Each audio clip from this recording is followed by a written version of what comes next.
Hey, dans ce nouvel épisode, on reçoit Seb Seymour. Joueur franco-américain, il nous partage son parcours de gardien, sa découverte du boxe lacrosse et son expérience entre les États-Unis, les Pays-Bas et la France. Bonne écoute!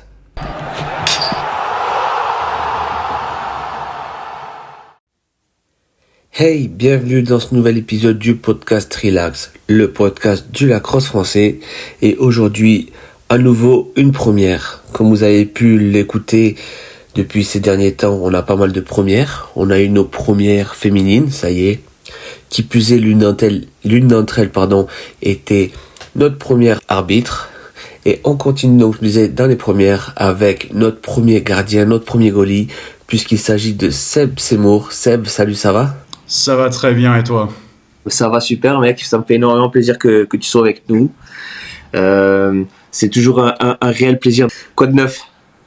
Pas beaucoup pour le moment. J'ai fait une belle petite journée ici chez moi et je me suis un peu préparé pour le podcast, je dois t'avouer, parce que c'est quand même un honneur d'être reçu sur le podcast Relax.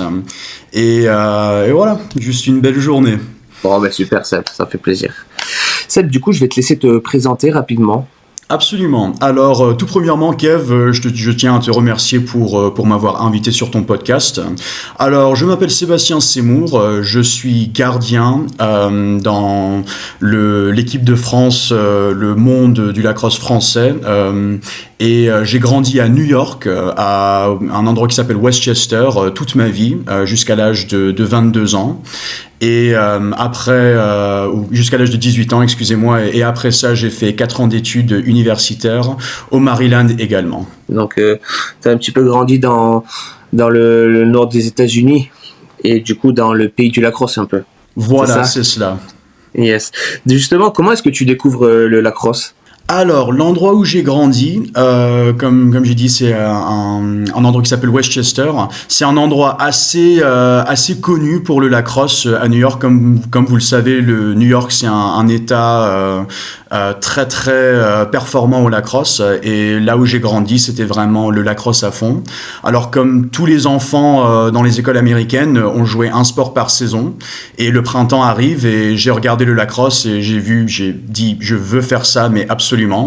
Et alors j'entre dans le lacrosse quand j'ai 10 ans et le reste c'est l'histoire. Ok, super. Est-ce que tu as fait d'autres sports, Seb ? Du coup, tu disais que tu faisais du sport par saison. Effectivement, oui. Alors aux États-Unis, c'est très normal pour que les enfants jouent un sport par saison. Alors, pendant l'automne, j'ai joué au foot américain. J'ai joué à ça toute ma vie, jusqu'au lycée, de 8 ans jusqu'à 18 ans. J'ai énormément kiffé d'ailleurs. Et l'hiver, j'ai joué au hockey sur glace. Car là où j'ai grandi, à New York, pendant l'hiver, il fait assez froid. Alors, les patinoires, il en manque pas. Et j'ai toujours kiffé le hockey sur glace aussi. Alors, c'était des beaux sports pour moi. Super, génial. Quel poste tu jouais au foot US ? Alors au foot US, j'étais bout défensif à la base. Et le plus ma carrière s'est avancée, le plus j'ai été mis avec les gros, on va dire. Alors au final, j'ai fini centre et gardien au nez. Alors vraiment les deux carrures qui te met en première ligne. Mais j'ai quand même énormément kiffé, vraiment. Si c'était pas le lacrosse, c'était le foot américain pour moi. Et niveau du hockey, est-ce que tu avais un poste particulier ? Oui, j'étais gardien de but en fait, okay, au hockey sur glace. Est-ce que toi, tu vois une différence entre gardien de but au lacrosse et gardien de but au hockey ? Au niveau de la vitesse du shoot, au niveau de la puissance, de l'impact entre une balle et une rondelle de hockey ? Est-ce que tout ça a une différence ou pas ? Oui, effectivement, il y a plusieurs différences. En tant que gardien de lacrosse, je dirais que gardien de field ou gardien de sixes, c'est très différent que gardien de but de hockey. Juste vu la forme, l'équipement et vraiment comment le gardien doit défendre les shoots et doit se présenter dans le but. Maintenant, bien sûr, quand on passe au gardien de boxe lacrosse, je dois dire que les deux postes sont assez similaires taille du terrain, équipement, forme un peu. Mais au niveau vitesse du shoot, oui, je dirais que c'est à peu près le même pour moi. Bon, le hockey sur glace, je suis jamais allé trop loin, alors j'avais pas des shoots phénoménales. Mais au niveau, oui, je dirais que au niveau shoot, c'est assez similaire. Mais pendant tout le reste, le goalie que moi j'ai fait en tant que field des Sixers envers un gardien de hockey sur glace, c'est assez différent, oui. Mais il y a quelques points qui sont similaires. Seb, tu es le tout premier gardien qu'on reçoit sur le podcast. Est-ce qu'il y a une raison au choix de ce poste? Comment on choisit d'être gardien? Absolument, absolument. Alors, comme je t'ai dit, j'ai commencé quand j'avais 10 ans au collège, à mon école. Et un jour, ma deuxième saison, on n'a pas de gardien de but. Alors mon coach, un vieux coach new-yorkais qui n'en a rien à cirer, a dit qui veut jouer gardien de but? Personne ne lève la main. Et il dit bon d'accord, vous savez quoi? Vous pouvez tous être joueurs, mais le prochain match, je vais mettre tous les noms dans un chapeau, et le premier nom que je prends, il va jouer gardien de but ce match, sans entraînement, sans rien. Alors moi je me suis dit bon, on va faire gardien de but entraînement quand même, j'ai kiffé. Après ça, je suis parti à un lycée internat, ce qu'on appelle un prep school en Amérique. Et j'ai eu de la chance de recevoir une bourse là-bas et de pouvoir avoir accès à une éducation supérieure. Alors j'étais extrêmement reconnaissant. Et là, j'ai connu le lacrosse de très haut niveau. Ma première année, je me suis présenté aux essais parce que pourquoi pas. Et j'ai accédé à la première équipe. J'ai parlé un peu avec le coach et il me dit, tu sais quoi, t'es pas le meilleur, mais peut-être tu peux accéder au niveau universitaire si tu le veux. Et depuis là, j'étais scotché de pouvoir, tu sais, quand t'es au lycée, tu dors là-bas, 6 jours sur 7, t'as cours. Il n'y a pas beaucoup de choses que tu peux faire avec ton temps, tu peux pas faire trop de bêtises. Alors, il y a une salle de sport à disposition. Tu vas avec tes copains, eux aussi, qu'ils essayent de chasser un peu ou de poursuivre, excusez-moi, ce rêve de jouer à l'université, que ce soit le lacrosse, le foot américain, le hockey sur glace, le basket. On poursuit tous un peu ça en groupe, alors c'était cool de pouvoir s'entraîner ensemble. Et ma troisième année au lycée, je commence à recevoir des mails de certaines équipes. Malheureusement, j'ai pas pu jouer au niveau club. Et ça, c'est vraiment où le grand recrutement se fait pendant l'été avec ton équipe de club là où t'habites, ta maison.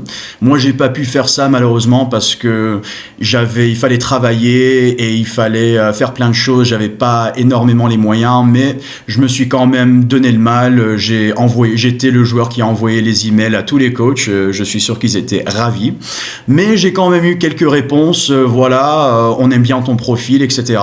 Alors, ça m'a permis de recevoir quelques propositions de bourse pour accéder à une université, pour aller dans l'équipe de lacrosse. Et au final, selon ce que je voulais faire dans le futur, ce que je voulais étudier et un peu le ressenti de l'endroit, j'ai choisi Hood College à Frederick, Maryland, pour aller jouer avec les Blazers sous le coach Brad Barber. En quelle division tu joues à l'université? Détroit. Et c'était quoi le nom de ton équipe de prep school? Alors, dans le temps, c'était un nom différent. Moi, je l'ai connu comme The Gunnery, ce que je trouve est un nom assez cool. Mais maintenant, ils l'ont changé. Vous pouvez le retrouver actuellement sous le nom de Frederick Gunn High School. Un internat au Connecticut, exercé sur l'élitisme partout, que ce soit en cours, dans les dortoirs et sur le terrain de sport. C'était vraiment, fallait se tenir à carreau, il y avait une discipline de fer. Mais le développement que tu peux faire en tant que personne et en tant que sportif là-bas, c'est absolument formidable. Alors, extrêmement reconnaissant d'avoir vécu cette expérience et ça m'a aidé à accéder au niveau universitaire. Justement, comment est-ce que tu te retrouves en prep school? Est-ce que c'est un choix personnel ou une proposition? Oui, on me l'a proposé. L'école aimait bien mon profil. Je suis allé visiter pour voir un peu ce que ça donnait. J'étais pas une légende sportive, mais je me débrouillais bien au foot américain et au lacrosse surtout. Et alors, ils veulent des bons profils pour entrer dans l'école. Bien sûr, ça leur rapporte. Alors, ils m'ont dit, voilà, tu peux envoyer tes dossiers, tu peux voir. J'ai été accepté avec une bonne bourse parce que c'est pas donné de payer des études là-bas. Alors, j'ai reçu une bourse qui a bien influencé ma décision. Et au final, bien sûr, quand t'as 14, 15 ans, le fait de partir de chez toi, de plus revoir tes potes, de plus pouvoir sortir, de plus pouvoir tester la discipline, on va dire, tester l'autorité, c'est bien sûr, tu veux pas faire. Mais après que j'ai parlé avec mes parents et j'ai pensé un peu, je voulais absolument accéder à des études universitaires parce que je pense que c'était essentiel pour mon futur. Et malheureusement, aux États-Unis, ces choses, ça coûte extrêmement cher, même au-dessus de mes capacités, la capacité de ma famille. Alors, je me suis dit, voilà, si j'accède à ce niveau supérieur d'éducation et si je me donne bien à fond dans cette école, en cours et sur le terrain sportif, je peux peut-être accéder au niveau au-dessus de ça, l'université, avec une bourse et pouvoir accéder à un diplôme. Alors, c'était une décision difficile, mais au final, j'ai choisi ce qui était mieux pour moi dans le futur, plutôt que bien profiter de mon adolescence, on va dire. Du coup, tu nous disais que tu n'as pas pu jouer en club. On commence à être habitué maintenant. On sait que, et tu nous l'as rappelé, les recrutements universitaires se passent dans les ligues d'été. Toi, tu nous as expliqué que tu n'as malheureusement pas pu y participer. Du coup, comment est-ce que tu te fais recruter, toi ? Alors, chaque équipe, c'est différent. Bien sûr, tu vas avoir les superstars qui vont être pris dans l'équipe directement. En fait, ce qui s'est passé avec Hood College, c'était une école, en fait, le coach, il me recrutait, mais pas très très fort. Il me disait pas, t'es la star, t'es ci, t'es ça. Il me disait, t'es un travailleur, c'est bon, t'as pas le meilleur niveau, mais tu peux nous rapporter quelque chose. Mais nous aussi, si tu t'y mets du tien, tu travailles à 100%, on peut te rapporter quelque chose aussi. Et tu vas pouvoir te construire en tant que joueur de lacrosse, en tant qu'homme, en tant qu'ami, coéquipier, et tout ça. Alors ça, c'était vraiment très attirant pour moi. Et alors, dès que j'étais accepté, on m'a dit, voilà, t'es pas directement dans l'équipe, mais on va faire des essais. Bien sûr, tout le monde qui est recruté accède à l'équipe, mais jusqu'à ce point-là, jusqu'à ce qu'on a mérité notre maillot, notre casque et tout l'équipement, on n'était pas encore dans l'équipe. Et ça, je dois dire, j'ai extrêmement respecté avec le programme de Hood College. Et qu'est-ce que tu étudies à l'université ? Alors, j'ai fait des études de business et d'économie et de finance. En Amérique, on peut un peu structurer notre diplôme. Alors, le grand diplôme, c'était business. Après, finance et économie, c'était mes spécialisations. Comment ça se passe une semaine d'entraînement à Woods College ? Oui, je dois dire, c'était assez intense, même parce qu'en fait, pendant l'automne, on a une période, ce qu'on appelle fall ball. Et là, le coach, il a le droit seulement d'être avec nous pendant un certain moment. Il a que, je me rappelle plus, je dirais une centaine d'heures qui peut être avec nous pendant l'automne. Mais on a nos capitaines, et nos capitaines, ils dirigeaient des entraînements, des séances de sport, des sprints, on courait beaucoup. Et ça, voilà, tu fais ça minimum 4 réveils à 5h30 du matin par semaine. 6 jours sur 7, tu fais au moins 4 ou 5 heures de sport avec entraînement, séance de sport et aussi séance de film. On filmait nos entraînements et on se retrouvait en tant que groupe défensif, attaque ou gardien de but pour un peu nous critiquer entre nous et dire voilà, toi t'es mieux à ça, toi t'es mieux à ça, qu'est-ce qu'on peut apprendre de l'un à l'autre, juste pour me préparer tout, le physique, le mental, vraiment se préparer à fond. Mais c'était intense, vraiment, je dois dire, 5h30 du matin jusqu'à 11h du soir, c'était complètement normal. Et bien sûr, tu as quelques pauses entre ça, mais tu manges, tu fais la sieste, tu fais tes devoirs, c'est vraiment tout ce que tu peux faire pendant ces pauses. Alors Seb, je suis assez curieux. Est-ce que tu peux nous dire à quoi ça ressemble l'entraînement de gardien ? Alors, avec les gardiens, c'est vraiment les petites choses. Bien sûr, attraper une balle ou vraiment les réflexes pour arrêter une balle. Alors on fait beaucoup de travail avec, on jongle beaucoup. Je sais que c'est un peu bizarre, mais on jongle comme ça. On a l'habitude de suivre la balle avec ses yeux. On fait beaucoup de choses. La réaction, des choses comme par exemple quelqu'un il est derrière moi je suis face à un mur et directement il va envoyer une balle contre le mur, moi je vois pas le shoot mais je dois quand même retrouver la balle et faire l'arrêt. C'est vraiment tout pour enlever le plus de temps de réaction que tu peux quand tu fais un arrêt. Et bien sûr, on utilise beaucoup nos jambes, alors on fait beaucoup de sprints, beaucoup de cordes à sauter, beaucoup de travail sur le terrain avec une échelle pour développer un peu tout le corps. Mais surtout avec les goalies, c'est vraiment les réflexes que tu veux travailler le plus. Nous, on appelle ça la salle de sport mentale, parce que les muscles ça va très bien, mais après une bonne séance ton cerveau il va bien brûler, parce que suivre une petite balle pendant 1 heure comme ça avec tous ces drills, tous ces entraînements, c'est intense. Mais voilà un peu, et bien sûr on fait le reste comme les autres, les passes, le wall ball, tout ça c'est un peu pareil, mais nous on focus beaucoup plus sur les réflexes que les joueurs, défenseurs, etc. Et depuis que tu as quitté l'université, est-ce que tu as continué à garder ce niveau d'intensité dans tes entraînements ou est-ce que tu t'es calmé un peu ? Alors, je dois dire que j'ai bien baissé le volume, on va dire, parce que j'adore mon université et mon coach, mais il nous entraînait comme si on partait à la guerre. C'était un peu beaucoup, mais j'aime beaucoup les entraînements intensifs. Ça me prépare un peu mon mental pour les matchs, parce que tu me connais, Kev, on a joué ensemble. Je suis assez intense pendant un match. Et alors j'aime bien garder ça, mais je me suis un peu calmé avec je fais pas 25 000 entraînements de gardien et je me lève plus à 5 heures du mat pour aller à la salle. Je profite un peu plus du côté doux de la vie maintenant, après toutes ces années, 7 ans enfermé au lycée et à l'université en train de faire du sport intensif à haut niveau toute la journée, 6 jours sur 7. Est-ce que tu as eu l'occasion, toi, de gagner un championnat ou d'expérimenter les playoffs ? Alors, malheureusement, on n'a pas gagné de championnat et ni accédé aux playoffs.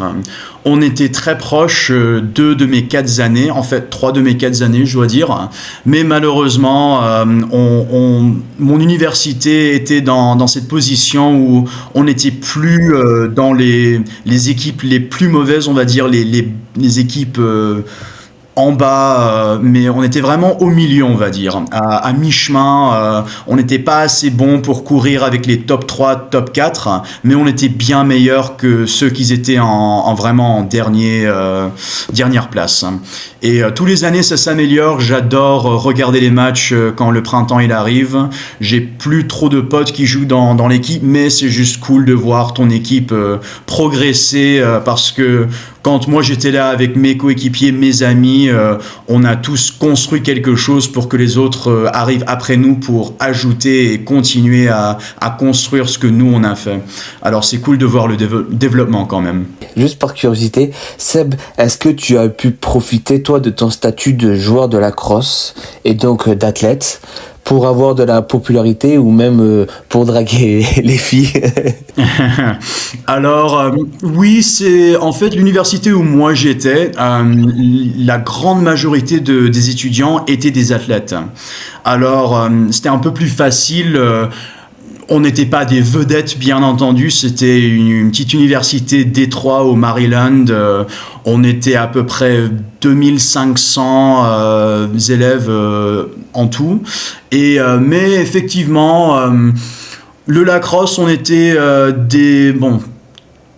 plutôt sympa, je dois dire. Enfin, moi, je pensais. Et c'est vrai que dans une fête, ça faisait pas de mal de raconter aux gens je suis dans l'équipe de lacrosse. Je ne dis pas que je l'ai déjà utilisé, mais c'était un atout. C'était un atout. On va dire ça comme ça. Ok, ça marche. À quoi ça ressemblait un petit peu la structure de Woods College? Alors c'était plutôt petit, je dois dire. Comme j'ai dit, à peu près 2500 élèves. On avait, je dois dire que, mais pour une petite université, on avait des bons terrains à disposition. On avait un grand terrain en synthétique au sein un peu de ce qu'ils appelaient le stade. C'était pas vraiment un stade, mais bon. Et à l'intérieur du bâtiment juste à côté, il y avait effectivement la grande salle de sport avec d'autres terrains de basket et d'autres choses comme ça, les vestiaires. Et alors il y avait, oui, la structure était bonne pour la taille. Je dois dire que vraiment, niveau taille, structure, c'était vraiment, on était assez gâtés. Et au niveau du matériel, comment ça se passait? Est-ce que vous aviez des contrats avec des marques? Alors effectivement, quelquefois on avait des deals avec des marques. Par exemple, Under Armour, la marque Under Armour, qui est basée au Maryland, voulait absolument que toutes les écoles, les universités, les lycées de haut niveau au Maryland portent Under Armour parce que ils sont basés en Maryland. Alors pour ça, je sais qu'on a reçu un bon discount, on va dire, une bonne réduction de prix sur les t-shirts, les shorts, les sweatshirts et tout ça. Et après, pour tout ce qui était équipement, on avait très souvent quelque chose avec String King ou East Coast Dyes ou quelque chose comme ça qui te donnait 30% ou 20% de réduction sur un stick ou ta tête ou quelque chose comme ça, ou même peut-être des gants. Mais à part ça, les casques, on pouvait pas les garder malheureusement. Les gants et tout ça non plus. Et tout ce qui était protection, moi mon tablier un peu de gardien et ma coquille et mon short et tout ça, moi je devais financer moi-même. Mais on recevait quand même des beaux petits cadeaux de temps en temps, que ça soit un sac à dos ou une casquette et des choses comme ça. En troisième division, Détroit, on peut pas trop te donner parce que c'est vraiment la division où l'athlète est un élève en premier et s'il le veut peut être un athlète après. Et alors avec ça, on devait vraiment travailler et financer ça de nous-mêmes. Mais on était encore une fois gâtés de temps en temps avec des petits cadeaux, des petites réductions comme ça. C'était sympa. On s'occupait de nous, quoi. Est-ce que tu as pu garder ton maillot?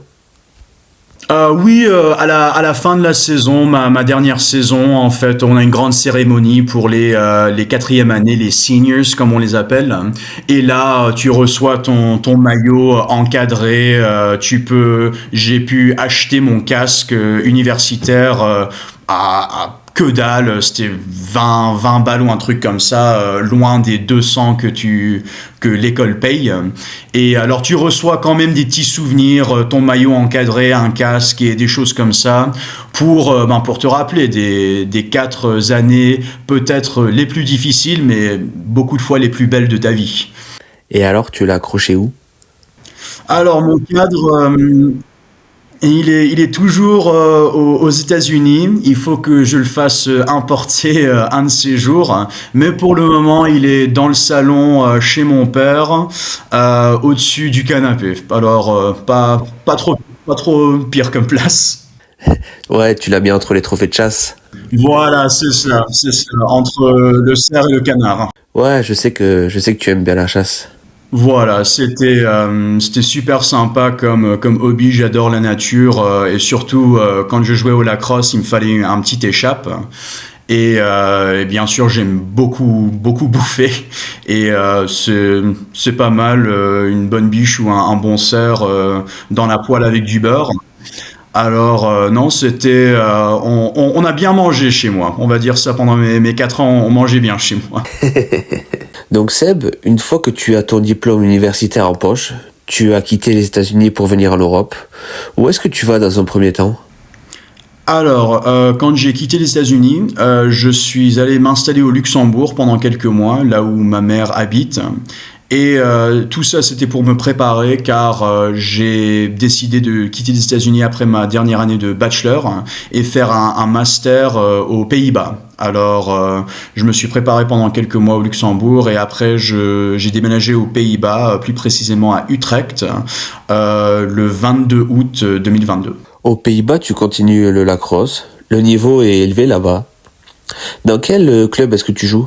Alors, quand je suis arrivé et actuellement, je suis licencié avec les Darmstadt Devils, un club qui existe depuis 2006. Quand je suis arrivé, je ne savais pas trop quoi à m'attendre, pour être honnête avec toi. Mais comme tu dis, les Hollandais, ils sont extrêmement forts au lacrosse. J'ai trouvé un niveau formidable. Et grâce à ça et grâce à mes coéquipiers, beaucoup dans l'équipe nationale hollandaise, j'ai pu m'entraîner et accéder au monde international de la crosse. Ok. Et est-ce que tu continues à jouer gardien là-bas ou est-ce que tu joues maintenant sur le terrain? Non, là, je reste gardien de but. Vraiment, le niveau, il est... Quelquefois, je joue au terrain, mais les défenseurs hollandais, ils sont quand même assez grands et, on va dire, pas très gentils pendant un match. Alors, je préfère me cacher un peu dans mon crease et arrêter les shoots à ce moment-là. C'est également aux Pays-Bas que tu découvres le boxe lacrosse pour la première fois. Effectivement, oui. C'est ici. J'ai joué au lacrosse presque toute ma vie. Je savais que le boxe existait, mais c'était un truc plutôt canadien. Et quand j'arrive ici, je découvre le boxe lacrosse. Et ben, comme tu le sais, je tombe absolument amoureux de cette formule. Et je continue à jouer ça en parallèle avec le field pendant mes presque 3 ans ici. Et grâce à ça, tu as eu l'occasion d'avoir une expérience au sein de l'équipe nationale de boxe lacrosse du Pays-Bas. Quel retour tu pourrais nous donner là-dessus? Alors, c'était... tout premièrement, c'était un peu bizarre pour moi de porter un maillot national. Bien sûr, c'était pas dans des compétitions officielles, mais quand même, porter le orange... quand même. Mais c'était vraiment super sympa. Les gars, ils m'ont tout appris ce qu'ils savaient. Et on a pu faire des camps d'entraînement contre l'équipe nationale belge, une autre équipe très très forte, ainsi que de jouer dans le fameux e-box à Prague. Et je dois dire que pendant cette année, mon niveau de boxe a explosé, je dirais 200%. Et vraiment, c'est là où je me suis dit, je veux continuer avec ça. Alors comme expérience, c'était vraiment difficile, mais ça m'a tellement rapporté que c'est vraiment une des plus belles expériences que j'ai pu vivre ici. Comment s'organise le championnat de field et de boxe aux Pays-Bas? Combien il y a de divisions? Absolument. Alors, tout premièrement, je vais commencer avec le boxe parce que c'est assez facile. En fait, il n'y a pas un championnat de boxe aux Pays-Bas. Dans le temps, il y avait une toute petite ligue qui jouait, mais elle a vite fait faillite avant ou après le Covid. C'est les anciens de France Lacrosse connaissent peut-être car l'équipe Fries and Cox, ils venaient ici assez régulièrement pour jouer contre eux au Astrodome où je m'entraîne actuellement. Mais depuis longtemps, quelques années, c'est terminé cette histoire. Alors nous, pour le boxe, on s'entraîne un petit peu une fois par mois le samedi si on peut. Le field, c'est beaucoup plus sérieux. Alors aux Pays-Bas, il y a plusieurs clubs et en fait, il y a 2 divisions pour les hommes et pour les femmes. Et pour le moment, je joue en première division avec mon équipe à Utrecht.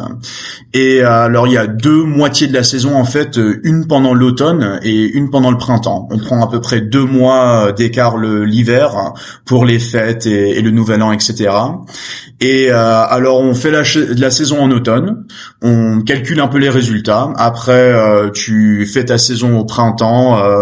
T'as déjà les... qui est premier, deuxième, troisième, quatrième, etc. Après, tu continues à te battre pour monter. Et normalement, cette année, il y avait 5 équipes. Les 4 premières vont au championnat, ils jouent les demi-finales. On se rassemble tous à un endroit. Cette année, c'était à Groningen encore une fois. Le premier jour pour jouer les 4 premiers, la demi-finale. Et le deuxième jour, la finale et après le match de troisième place a lieu. Et pour la cinquième équipe, c'était nous cette année, on joue le match, ce qu'on appelle le Demotion Game, c'est-à-dire un match contre les gagnants de la deuxième division, contre nous, pour voir si eux, ils passent à la première division et nous, on passe en deuxième, ou si on garde la place, etc.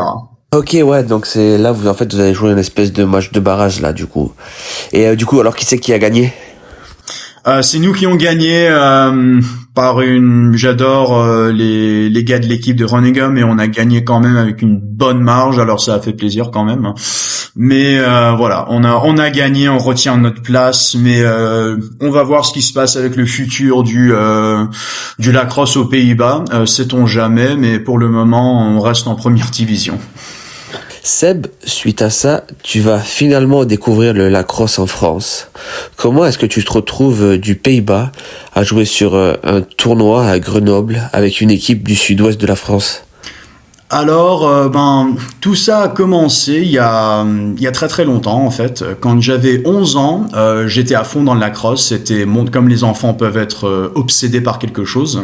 J'apprends que l'équipe de France de lacrosse, ça existe. Faisant suite à une famille franco-américaine du côté de ma mère, avec le passeport, je me suis dit, le rêve de tous les athlètes, quelque part, c'est de porter le maillot national. Même à cet âge-là, je savais que porter le maillot américain, c'était peut-être pas dans les cartes pour moi, mais je me suis dit que ça serait cool peut-être un jour de le faire avec l'équipe de France. Je recontacte l'équipe de France plusieurs fois pendant ma carrière, mais ça n'a jamais marché. Et quand je suis venu aux Pays-Bas, je me suis dit, un dernier essai, on y va, j'envoie un email. Et le fameux Gaëtan me répond et me dit voilà, ravi de faire connaissance de toi. Alors, en fait, on a un tournoi à Grenoble, la Boxe Isère, qui se déroule dans un mois, je pense. Est-ce que ça te tenterait de venir jouer? Comme ça, tu peux rencontrer tout le monde, tu entres un peu dans le monde du France Lacrosse, et au moins, tu as un pied dans la porte, quoi. Et avec mes études universitaires, qui étaient vraiment extrêmement intenses ici aux Pays-Bas, je ne savais pas trop si je voulais faire, mais je me suis dit à la fin, bon, bref, on y va. Et voilà, je me suis retrouvé à l'aéroport avec mon sac et tout. On est venu me chercher, très très gentiment d'ailleurs. Et direction le stade là où on jouait. Et c'était un petit choc, mais en même temps, c'était vraiment incroyable de découvrir. Est-ce que je rêve en ce moment? On est au milieu des Alpes et je suis en train de jouer au boxe lacrosse avec plein de mecs incroyables, mais français, italiens et tout ça. C'est quoi cette histoire? Mais non, c'était vraiment... voilà comment je suis arrivé à jouer dans l'équipe de Naki avec tout le monde, toi... Gaëtan, Anto et tout le monde. Alors, avant de continuer ton aventure France Lacrosse, est-ce que tu peux nous parler de ta double culture et nous expliquer comment ça se fait que tu parles aussi bien le français? Alors, tout premièrement, ma mère va être très fière d'entendre ceci. Mais en fait, voilà, quand tu es aux États-Unis, effectivement, c'est un pays extrêmement large, avec une culture, on va dire, qui s'impose beaucoup. Mais ma mère, qui de l'origine vient du Nord-Pas-de-Calais, pas très patriotique, mais elle adore la culture française. Elle voulait absolument que moi et mon frère, on garde notre côté français jusqu'à toujours, quoi. Alors, pour les premières 7 années de ma vie, j'ai fait une école franco-américaine à New York, et on était vraiment enfermés dans ce monde. J'adore ma mère, mais elle est vraiment stricte, de la vieille école, catholique et tout ça. Alors à la maison, interdiction de parler anglais entre moi et mon frère. C'était que le français qui était permis. Et on fréquentait beaucoup de personnes françaises, on faisait des cahiers de vacances. Elle corrige ma grammaire sans cesse. Et c'est vraiment, même si c'était difficile, elle était un peu dure, c'est vraiment grâce à ma mère que j'ai pu garder ce côté français. Et même quand elle est partie au Luxembourg, je partais là tous les étés et pendant Noël. Et même là, même c'était vacances, tu veux t'amuser, mais je faisais quand même des cahiers de vacances, des dictées et des exercices linguistiques pour pouvoir garder un peu. Bon, c'est mon français, il est pas parfait, mais je dirais pour un Américain, je me débrouille pas trop mal pour le moment. Oh, tu te débrouilles très bien même. Et est-ce que cette double culture t'a apporté quelque chose quand tu étais aux States? Pas nécessairement. Quand j'étais plus jeune, c'était un peu différent. Avec ma famille, oui, parce que bien la famille américaine, bien sûr, va toujours te voir comme le gosse français, mais ta famille française va toujours te voir comme le gosse américain.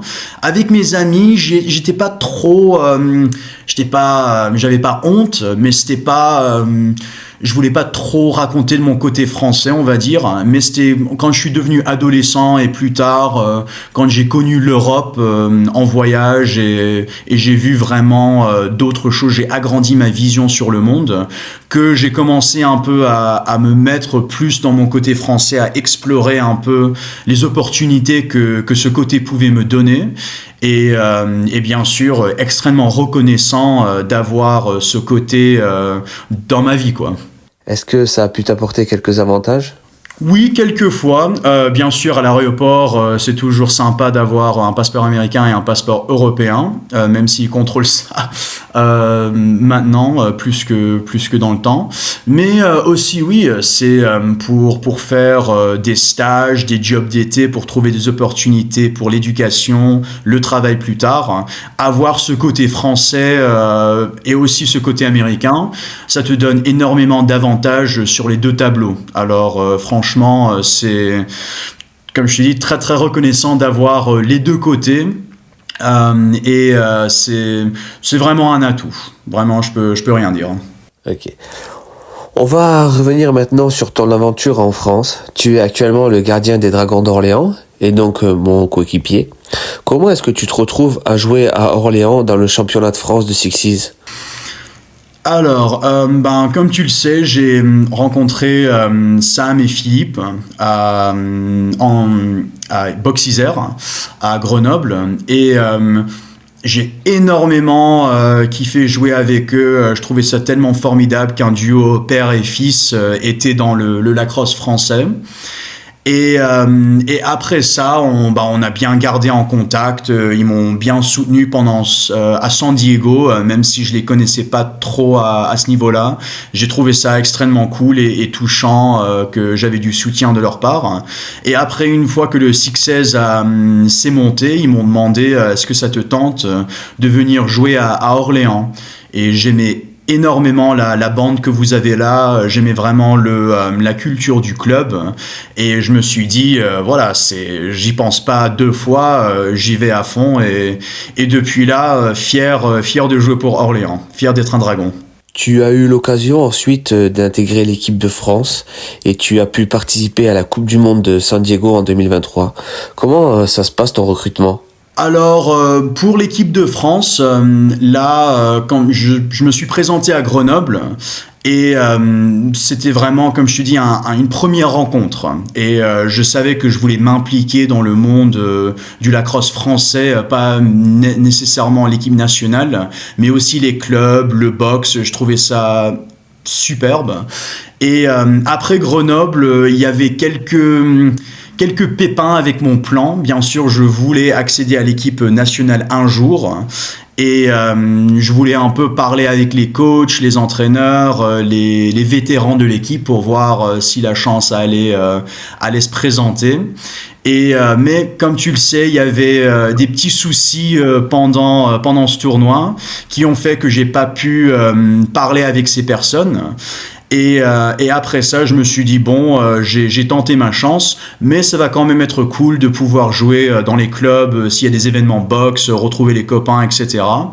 Et avec ça, un mois et demi plus tard, je reçois un mail de Dylan Snyder, le coach actuel de l'équipe nationale de field, qui était encore joueur à cette époque-là. Et avec cet email, il me dit voilà, on a une 23e place dans notre équipe qui part au championnat du monde à San Diego cet été. Est-ce que tu veux, est-ce que tu la veux? Est-ce que tu veux venir avec nous? Et bien sûr, je pense même que je revenais de la salle de sport, j'étais en caleçon, j'ai commencé à danser sur mon canapé tellement j'étais content. Et bon, les voisins, ils ont trouvé ça assez moyen, je dois dire. Mais j'étais le plus content et c'était vraiment, voilà comment j'ai été pris pour la première fois dans une équipe nationale française. Et vraiment, ça reste un de mes plus beaux souvenirs que j'ai jamais eu. Alors, comment c'était San Diego?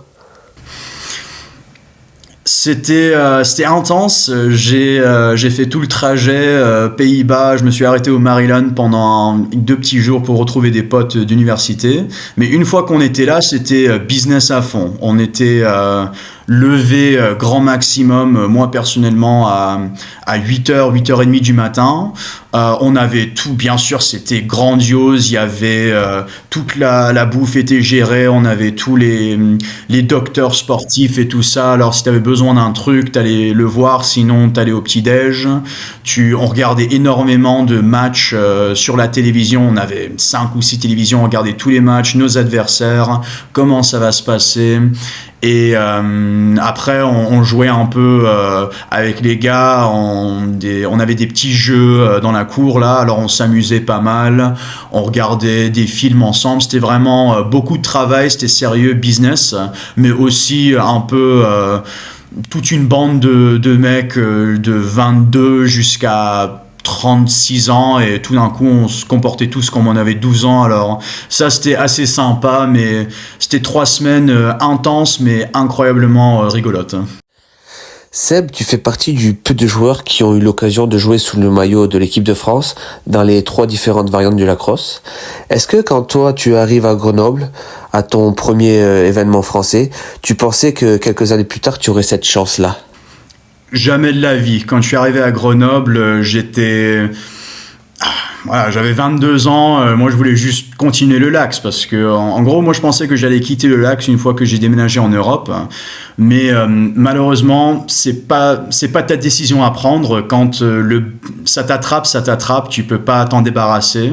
J'ai presque comme une addiction, il fallait que je joue au lacrosse et moi j'étais juste là pour jouer et peut-être donner quelques conseils vu que j'avais un niveau, j'avais un bon CV au niveau lacrosse, mais jamais de la vie j'aurais même pensé que j'aurais joué 3 tournois à 3 destinations comme ça sur les 3 formules en portant un maillot français. Alors vraiment époustouflé et honoré vraiment. Tu as donc fait partie de la toute première équipe de France de Sixties dans une compétition officielle au Portugal. Est-ce que tu peux nous donner ton ressenti sur ce moment? Absolument, absolument. Alors, bien sûr, ça va être la première équipe de Sixties de France. Et on va au Portugal et il y a des équipes très, très redoutables. Et bien sûr, on est une jeune équipe, on s'entraîne pas beaucoup ensemble. Alors, je savais que le tournoi allait être dur.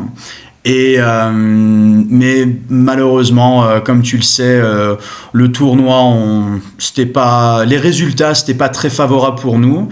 Mais mon ressenti du tournoi, en fait, c'était extrêmement positif d'un autre côté parce que on a posé la première brique pour le Sixties en France au niveau national, mais aussi tout ce groupe avec qui on est parti à Faro, on n'a jamais rien lâché, on est allé à fond de la première seconde jusqu'à la dernière seconde. On s'est bien comporté, on était respectueux envers les autres équipes et on a un peu augmenter l'image de la France au niveau lacrosse international. Et quand on partait, on recevait que des commentaires positifs des autres équipes. Bien joué, continuez à travailler, vous allez y arriver, ne lâchez rien les gars.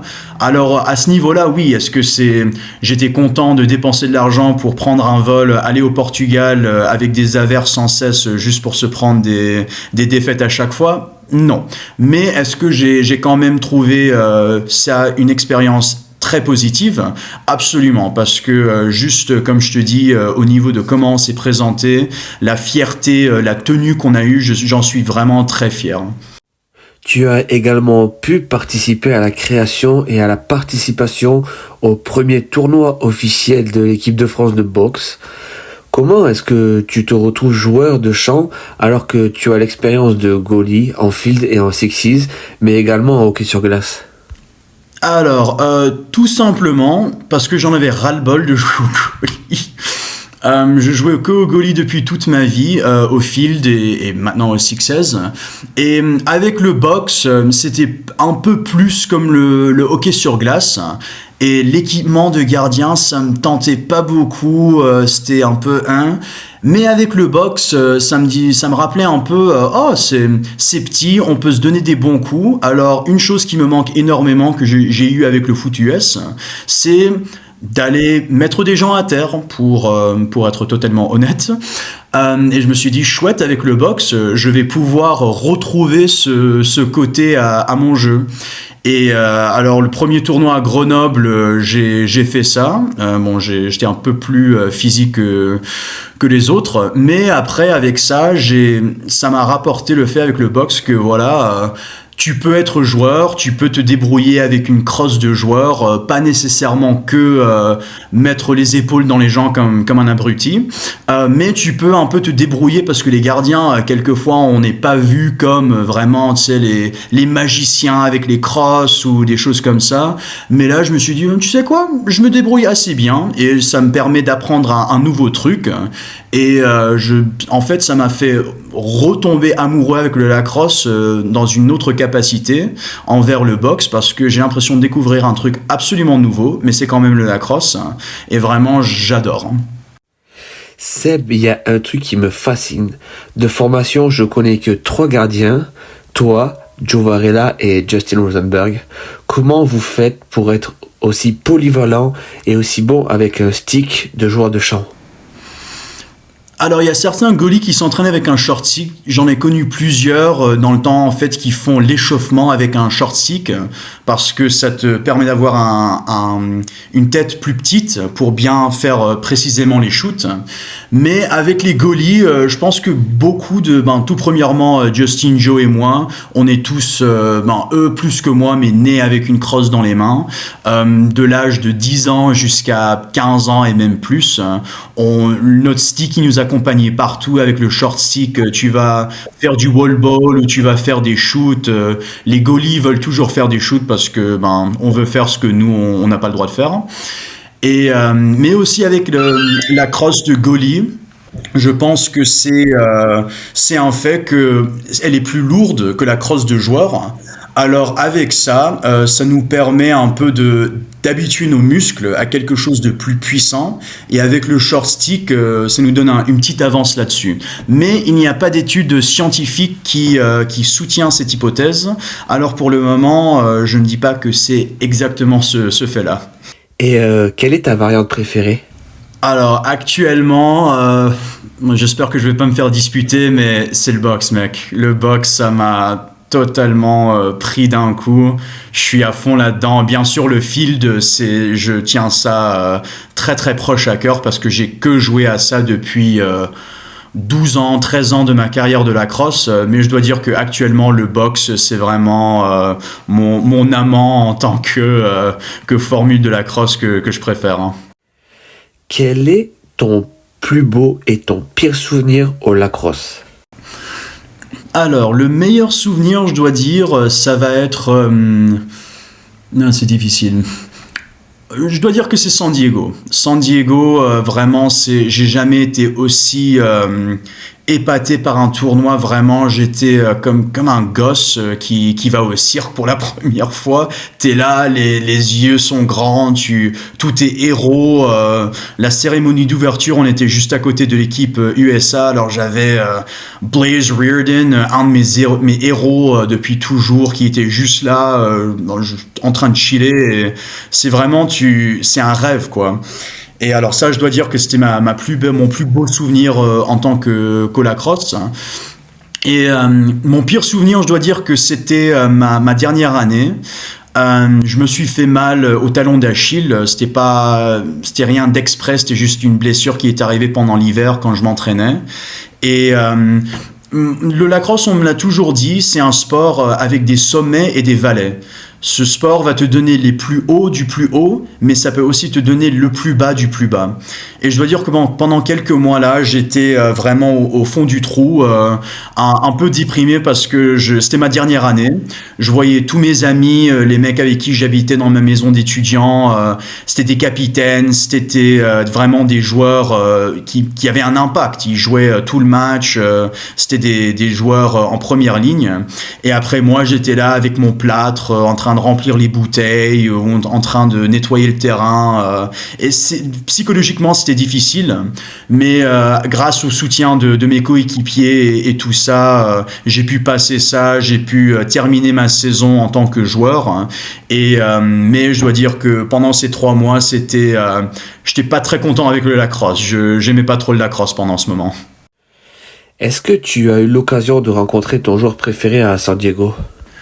Alors, je l'ai pas rencontré, j'avais trop la trouille d'être le gamin qui allait prendre un selfie, mais j'ai pu me tenir juste à côté, on va dire à 2 mètres, de Blaze Reardon, un goalie assez mythique qui joue actuellement dans la PLL, et aussi un gardien de but qui joue en joueur dans la NLL, c'est-à-dire la Ligue nationale du boxe lacrosse. Et ça m'a toujours un peu tenté parce que c'est pas un athlète, il a pas un six-pack, c'est quelqu'un légèrement enveloppé, on va dire. Blaze, si tu regardes ça, je ne t'appelle pas gros, s'il te plaît. Mais voilà, c'est pas le six-pack, l'athlète pur machin, mais c'est une machine, ce mec. C'est en tant que goalie et en tant que joueur de boxe, tu peux le voir des vidéos de lui en train de marquer des buts en tant que goalie et tout ça. C'est vraiment, il faisait tout ce que les goalies ne faisaient pas. Alors, je suivais pas trop le lacrosse pro pendant mon enfance, mais s'il y a un joueur que j'ai suivi, c'était lui. Alors Seb, tu nous parlais de ton tournoi à Grenoble tout à l'heure, et surtout des péripéties là-bas qui t'étaient arrivées, et qui t'ont empêché d'avoir une discussion avec le staff de l'équipe de France. Est-ce que tu peux revenir là-dessus et nous expliquer un petit peu ce qui t'est arrivé? Absolument, la saga, on va l'appeler. Alors, voilà, on est à Grenoble, on joue au boxe lacrosse, et là je fais la connaissance du duo légendaire, les frères Carton, Nico et Fino. Et Fino, il entre dans notre équipe. On était un peu la dernière équipe. On récoltait un peu les derniers joueurs qui se sont inscrits au tournoi. Alors, on n'avait pas beaucoup de structure. Et Fino, qui a déjà pas mal pratiqué le boxe lacrosse, il était gentil, a dit bon, je vous aide à vous entraîner parce que c'est pas assez intensif, blabla. Et à un moment, il dit voilà, vous montez pas sur les shoots, les défenseurs, montez sur les shoots. Moi, à 22 ans, avec mon intensité, mon arrogance, ma volonté de vouloir montrer à tout le monde, je monte sur un tir, je reçois la crosse, la balle et tout dans la figure, quoi, sur le menton. Et voilà que j'ai une énorme blessure sur le menton. Et tout ouvert, en train de saigner partout. Et voilà, avec ça, je te la fais courte. On est censé aller au bar, prendre des burgers, des bières, et tout ça, parler avec tout le monde. On part à la pharmacie nous envoie aux urgences. T'habites en France, Kev, tu connais bien les urgences françaises. Alors, pour 5 points de suture, j'ai attendu 7h30. Et je dois quand même dire énormément merci à Gaëtan qui est resté là avec moi dans le parking pendant ces 7 heures. Le pauvre, il a tout loupé. Et une fois que j'ai eu mes points de suture, on est parti. Et on s'est pris un petit McDo parce que aucun resto n'était ouvert. On rentre là à la gîte où on dort. Et pour terminer cette merveilleuse soirée, plein de surprises, voilà que la clé de la chambre de Gaëtan et moi, elle marche plus. Alors, on bouffe le McDo dans le couloir comme des clochards.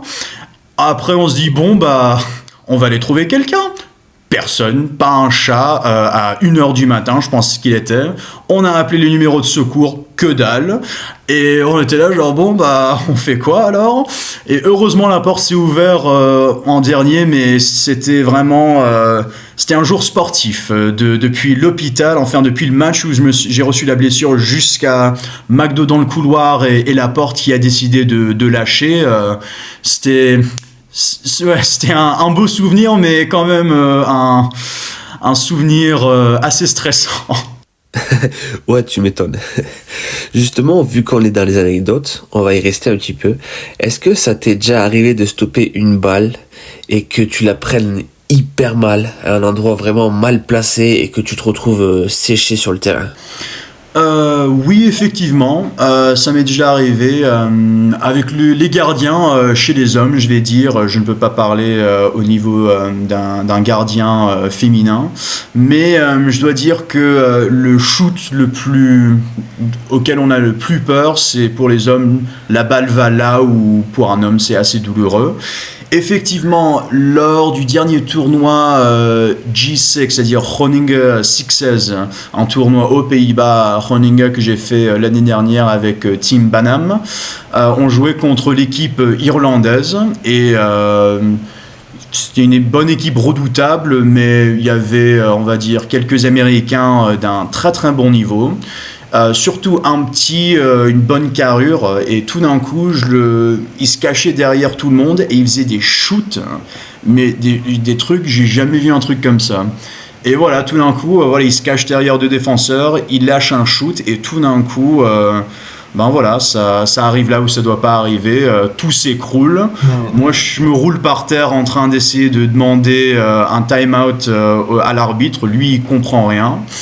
Et celui-là c'était difficile. Je me suis relevé, mais je voulais pas quoi, c'était dur. Et est-ce que tu as déjà fait un sauvetage dans les toutes dernières secondes mais vraiment un truc de fou, c'est que derrière vous gagnez le match, un truc digne des films américains? Alors celle-là j'ai dû penser un petit peu, mais effectivement ça m'est arrivé une fois dans ma vie. Une fois, j'avais 13 ans.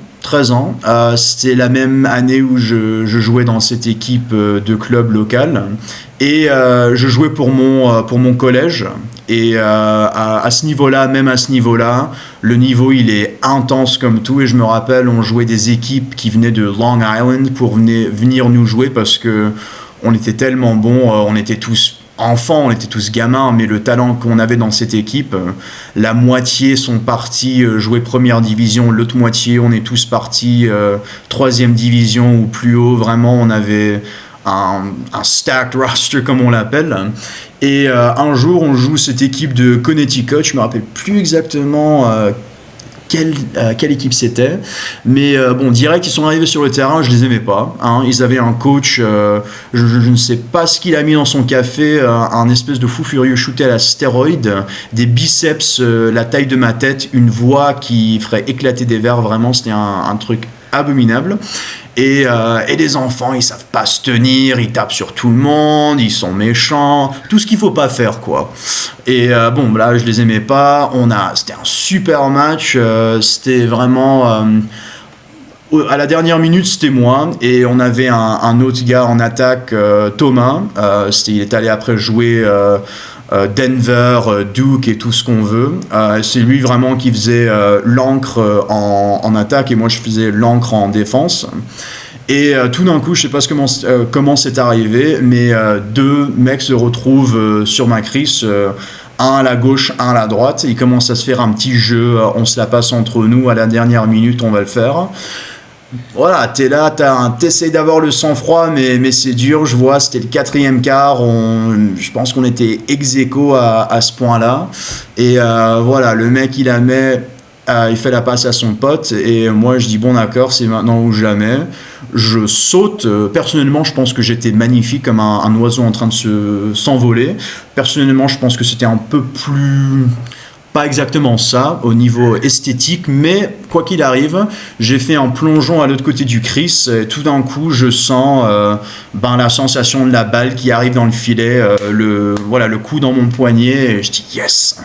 Je me relève et autre anecdote, à ce point-là j'avais déjà une bonne taille en tant que largeur de gardien. Pas énormément de muscles, mais surtout avec l'ancienne crosse de goalie qui avait un manche un peu plus long. J'étais connu en fait dans la région comme le goalie qui pouvait envoyer la balle à l'autre bout du terrain. Il y avait des goalies mon âge qui savaient stopper les shoots plus que d'autres machins. Ils étaient des stars dans beaucoup de choses, mais vraiment moi, ma grande fierté c'était mes lancers. Et je me suis levé. J'ai lancé ce truc, j'ai même pas regardé, c'est arrivé direct dans le filet de l'attaquant là-bas. Il a mis un magnifique but en haut à droite et je pense qu'on a gagné 11-10 ou un truc comme ça à la dernière seconde. Et vraiment celle-là, à cet âge-là, t'es pas vraiment dans le truc, tu veux juste t'amuser avec tes potes, tu veux faire ton sport, rigoler, mais celle-là, j'étais vraiment c'était la première fois où j'étais perturbé à ce point, ouf, si j'avais perdu celui-là... je serais vraiment très fâché. Alors vraiment, c'était un beau moment pour moi. Seb, vu qu'on parle de victoire, j'aimerais revenir rapidement sur ton expérience aux Pays-Bas. Est-ce que tu as eu l'occasion de gagner le championnat là-bas ? Alors non, malheureusement, je suis arrivé l'année après que mon équipe était une des meilleures dans le pays. Il y avait tout un tas de mecs... qui étaient plus anciens, des mecs de l'équipe nationale et avec une femme, des enfants à la maison, ils voulaient pas s'entraîner, ils voulaient juste jouer des matchs. Alors tout un paquet de eux, ils se sont mis à part, ils ont créé leur équipe. Et alors moi je suis arrivé quand l'équipe se remontait un petit peu. Ma première année, on a quand même fait 3e place. Alors c'était pas mal. J'ai eu ma petite médaille ma première année de l'axe européen. Alors ça c'était cool. Mais pour le moment, on est toujours en train de voir si on peut regagner la Ligue. La dernière fois, je pense que c'était en 2019-2018. Alors, c'est quand même il y a assez longtemps. Alors, tu n'as toujours pas eu l'occasion de gagner le championnat aux Pays-Bas, mais tu as eu l'occasion de gagner celui de France, puisque tu as gagné le championnat de France de Sixties Lacrosse l'année dernière pour la première édition. Qu'est-ce que tu ressens au moment de soulever la coupe ? Honnêtement, énormément de fierté. Je me rappelle, j'ai regardé un peu autour de moi. Tu connais comme tout le monde dans l'organisation. Un an avant cet événement à Bordeaux, on s'est tous rassemblés. Le lacrosse en France, il n'y avait pas une organisation comme ça. Il n'y avait pas vraiment. Alors, je regardais autour de moi, j'étais juste vraiment tellement fier et vraiment je voulais remercier quelqu'un pour être là quoi et regarder autour de moi Orléans, l'équipe qui m'a accueilli, vraiment toute l'histoire qui est venue à ce point-là et c'était mon premier championnat de lacrosse vraiment sérieux quoi. J'ai gagné des championnats mais pas vraiment au lacrosse. Alors soulever la coupe vraiment c'était incroyable, c'était vraiment quelque chose une fois dans une vie personnellement que tu ressens un truc comme ça. Et j'ai jamais bu une bière aussi fraîche que celle qu'on a mis dans la coupe. Alors ça, c'était vraiment... Ouais, c'est vrai, je vois ce que tu veux dire. C'est vrai qu'elle était fraîche. Cette année, tu finis au pied du podium. Quel est ton état d'esprit pour l'année prochaine ? Oui, absolument. Honnêtement, comme tu dis, oui, bien sûr, on garde toujours les pertes. J'aime bien gagner, alors perdre, c'est jamais rigolo. Mais félicitations à Bordeaux, ils ont bien travaillé, ils ont bien gagné. Et on va leur laisser tout le plaisir comme nous on l'a eu. Et après l'année prochaine, on va se remettre ensemble. On va revoir ce qu'on peut faire et on va essayer de ramener la coupe là où elle doit être. Alors pour le moment, la vie est belle, on relaxe, c'est l'été, mais quand même on travaille tous les jours pour faire en sorte que l'année prochaine, Orléans reprend la coupe chez nous. On l'espère, on fera tout pour. Seb, pour toi, qui est le meilleur joueur avec qui tu as eu l'occasion de jouer et contre qui tu aies pu jouer ? Alors, pour le meilleur joueur avec qui j'ai pu jouer, il y en a pas mal. Je dois dire, j'ai toujours eu la chance d'être entouré par plusieurs personnes qui sont même dans la PLL actuellement. Mais au niveau avec qui j'ai jamais joué, ça va être Justin Rosenberg, sans même y penser deux fois. Le niveau d'athlétisme en tant qu'athlète, mais aussi en tant que intelligence, joueur de lacrosse, j'ai jamais vu un truc pareil. Alors vraiment, je dois dire que c'est lui, avec beaucoup d'avance d'ailleurs. Et en tant que le meilleur joueur contre qui j'ai jamais joué, encore une fois, j'ai eu l'honneur, mais aussi quelquefois un peu peur de partager le terrain avec des machines avec qui j'ai grandi et tout ça. Mais le meilleur joueur contre qui j'ai joué, et j'espère vraiment que je ne vais pas mâcher ces mots, ça va être Shinya Tateishi, attaquant de l'équipe du Japon. Numéro 3, j'ai jamais ressenti une telle présence sur mon Chris quand j'avais l'honneur de jouer un quart contre eux à San Diego. C'était magnifique, mais c'était aussi un traumatisme. Mais j'ai jamais ressenti une telle présence que lui sur le terrain. Alors, faut que je lui donne Shinya Tateishi, excuse-moi si le nom c'est n'importe quoi, mais vraiment le meilleur joueur contre qui j'ai jamais joué. Justement, est-ce que tu peux revenir sur ton sentiment sur ce match contre le Japon en ouverture de la Coupe du Monde à San Diego et cette défaite et ce dernier quart où tu as pu rentrer sur le terrain? Alors, c'était beaucoup d'émotions mixtes. Personnellement, parce que c'était mon premier match en international, t'es à San Diego, il y a le soleil, il y a tout, t'es super content.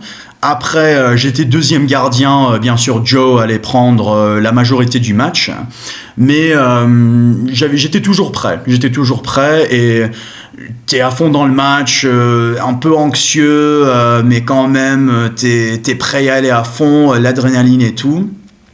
Et bien sûr, le Japon, une équipe extrêmement redoutable. Comme je te dis, j'ai joué contre beaucoup de titans, d'équipes vraiment redoutables dans ma vie, mais j'ai jamais vu un truc pareil comme avec l'équipe japonaise. La discipline, le niveau et vraiment leur façon de jouer, c'est honorable, c'est vraiment, ça coche toutes les boîtes, c'est une des meilleures équipes et c'était un plaisir de jouer contre eux. Mais j'étais quand même fier de notre équipe parce que Keita il va sûrement connaître les statistiques exactes plus que moi, mais on a joué 80 à 90% de ce match en défense. C'était tellement vite et on n'était que en défense. Et bien sûr avec mon quart extrêmement nerveux, mon premier match en international contre une des plus grandes équipes au monde. T'es là, t'es tout petit dans le Chris, t'es là genre ok, c'est pour ça que j'ai fait tout le travail, on y va. Malheureusement, je me suis pris 5 buts et aucun arrêt. Et ça, c'était vraiment mon bienvenu dans le lacrosse international. Mais je me suis dit, tu sais quoi, tu peux pas faire pire après ça. Bon, jusqu'à Faro, où je me suis quand même marqué dessus moi-même. Alors oui, effectivement, j'ai pu faire... Il y a pire et je l'ai fait. Mais à la fin de la journée, en fin de compte avec le Japon, c'était une expérience extrêmement positive. On a fait de notre mieux. On leur a tout donné, tout ce qu'on avait. Et à la fin du match, le coach nous a même dit, on pensait pas que vous allez être aussi redoutable, aussi... dur, aussi performant, mais chapeau à vous, vous l'avez été, on aurait dû plus vous respecter en tant qu'équipe. Alors personnellement, même si on s'est pris une bonne défaite, je pense qu'on peut compter ça comme victoire venant un des pays les plus redoutables au monde au lacrosse. Seb, tu as un poste crucial. Comment est-ce que tu gères la pression d'avant-match? Alors, c'est un peu bizarre avec les gardiens parce que en fait, on se dit faut être des poissons, faut avoir la mentalité poisson. Et ça veut juste dire que t'oublies, tu joues au stupide. Moi personnellement, j'ai vu des gardiens qui sont intenses, vraiment là-dedans, on y va. Genre, moi ça me monte trop l'adrénaline, j'ai trop sur mes épaules et je me ressens comme j'ai trop à perdre. Alors quand j'entre dans le terrain, bien sûr, avant, je suis là, j'ai de la musique, j'entre un peu dans le monde, je suis sérieux. Mais quand j'entre sur le terrain, dès que mon crampon il dépasse la ligne, j'apprécie le soleil, je regarde autour de moi, j'ai de la chance de jouer ici avec mes potes, ça, on va s'amuser. Et, tiens, le petit-déj, il était bon ce matin. Oh, regarde, ils font un entrée. C'est complètement stupide, mais c'est vraiment en ayant ces ressentis et ces réflexions très simples que ton cerveau il se calme beaucoup et c'est une autre journée. Non, il n'y a pas un grand match qui se déroule en ce moment. Et aussi, ça me permet quelquefois, cette mentalité n'est pas assez. Alors, ça me donne un peu d'espace de OK, Seb.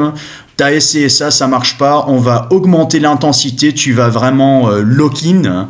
Et là, ça me donne un peu d'espace à augmenter mon intensité s'il le faut. Mais voilà, faut être un poisson rouge. Selon toi, quel est le plus beau maillot que tu aies porté? Alors là, sans même y penser, la France. Le maillot français à San Diego.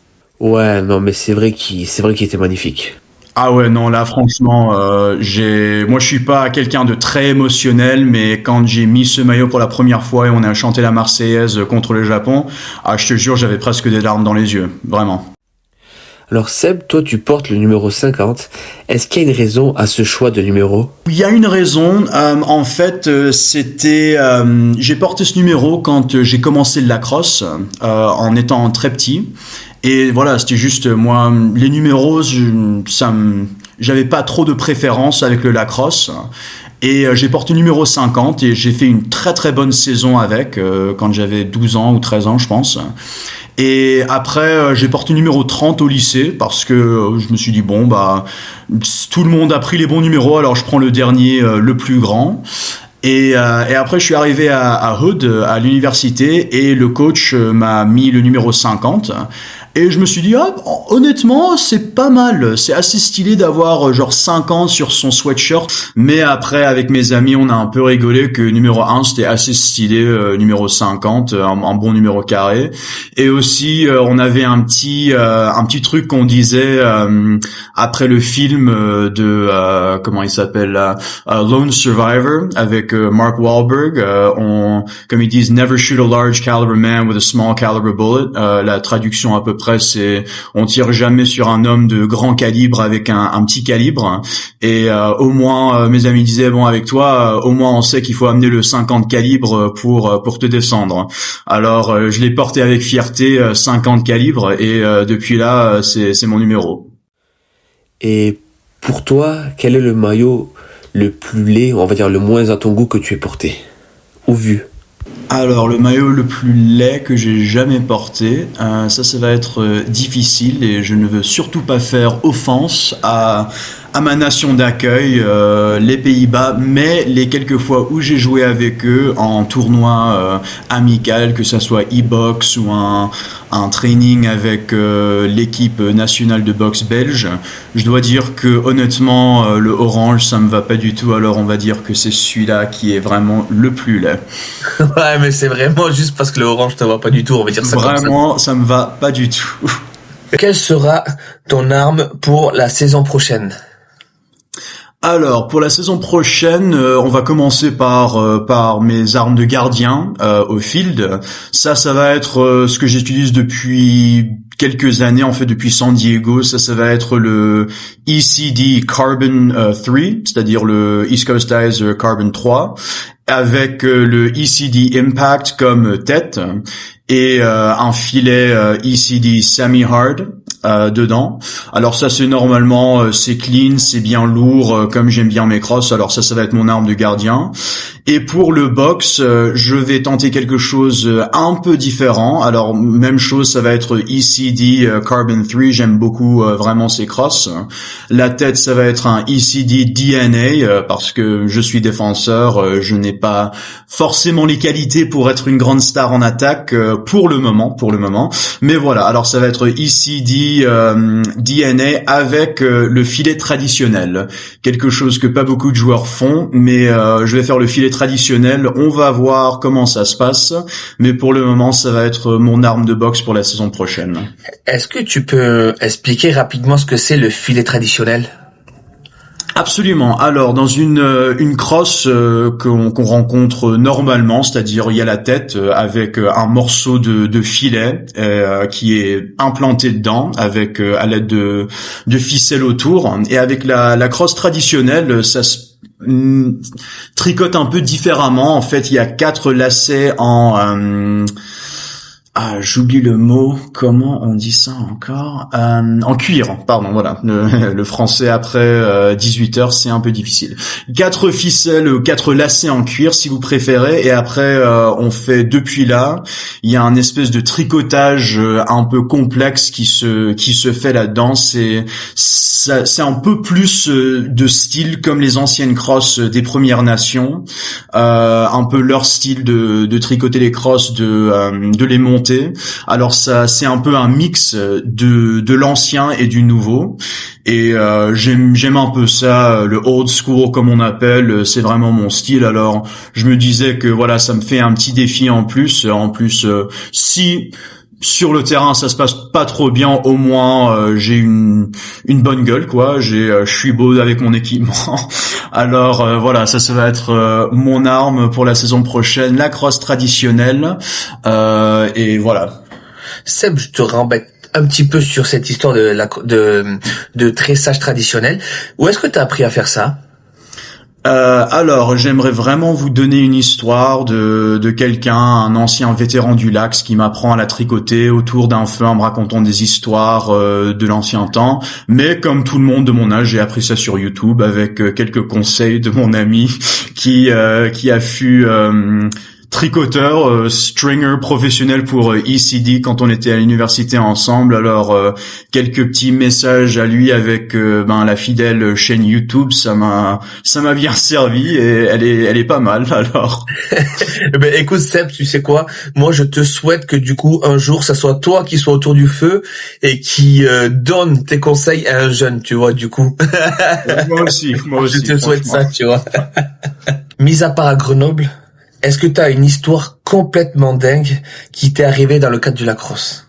Oui, alors Grenoble, c'est vraiment ça. Je dois dire que ça prend la première place, mais effectivement, il y a d'autres histoires. En principe, je me rappelle quand c'était ma première année où je jouais au club.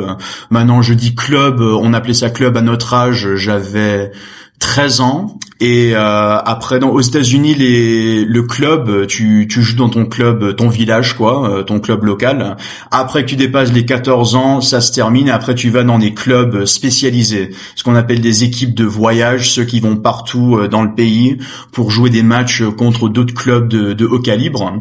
J'avais 13 ans et je jouais avec l'équipe de dernière année, c'est-à-dire une année au-dessus de moi.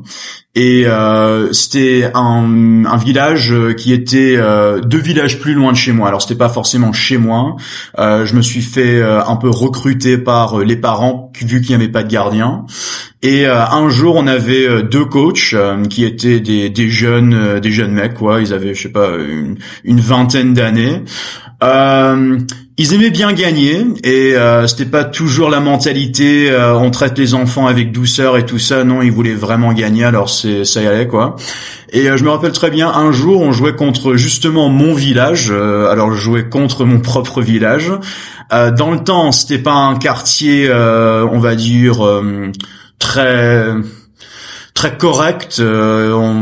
Voilà, il y avait un peu de voyous dans le coin, et je me rappelle plus ce qui s'est passé, mais tout d'un coup, il y a au milieu, au face-off, il y a tout le monde qui commence à se bagarrer honnêtement, je ne sais pas pourquoi. Moi, je suis là dans ma crise, je ne sais pas ce qui se passe. Je regarde sur le côté avec mon coach, il me regarde et il crie « Va chercher l'autre gardien ». Je dis « Bon, d'accord ». Alors tout le monde 13-14 ans au milieu d'un terrain, je sais pas moi, un mardi après-midi après l'école, en train de se taper dessus avec les parents qui arrivent après le travail pour venir voir leur enfant, et voilà, on est tous en train de se taper dessus comme une bande de sauvages, et rien s'est passé. Le match était annulé, on est tous partis, aucune plainte, et j'ai vraiment trouvé ça assez rigolo. Je me rappelle même plus. Personne n'a parlé de la raison pour laquelle c'est passé, mais voilà. Et non, et les coachs ils étaient fiers de nous, et bravo, et on va aller chercher des glaces et machin. Vous l'avez bien mérité. Alors, c'était assez sympa comme expérience, ça. Mais je dois dire que quand même Grenoble, c'est un tout petit peu au-dessus de ça en termes de histoire ouf de la crosse. Écoute Seb, je te remercie énormément pour tout le temps que tu nous as accordé dans ce podcast. On est sur la fin. Avant ça, Seb, qu'est-ce qu'on peut te souhaiter pour l'avenir dans le lacrosse? Alors pour le lacrosse, mon avenir, en fait, c'est une question que je me pose beaucoup en ce moment. Un peu trop presque, mais moi tout ce que je souhaite, comme tu me connais, je suis red dingue amoureux du boxe. Alors je veux juste travailler et faire autant que je peux avec le boxe, vise l'équipe de France pour le championnat d'Europe à Prague l'année prochaine. Et effectivement, le grand joyau, ça serait de réaliser mon rêve et de jouer dans les 2 tournois mythiques de boxe en Europe, c'est-à-dire la Frank Meichner Cup et le Alice Rubaski Memorial, le mémorial mythique à Radotin. C'est vraiment, je sais que j'ai pas le niveau pour le moment, mais un jour entrer dans cette classe d'élite de boxe laxeur, ça serait vraiment un beau...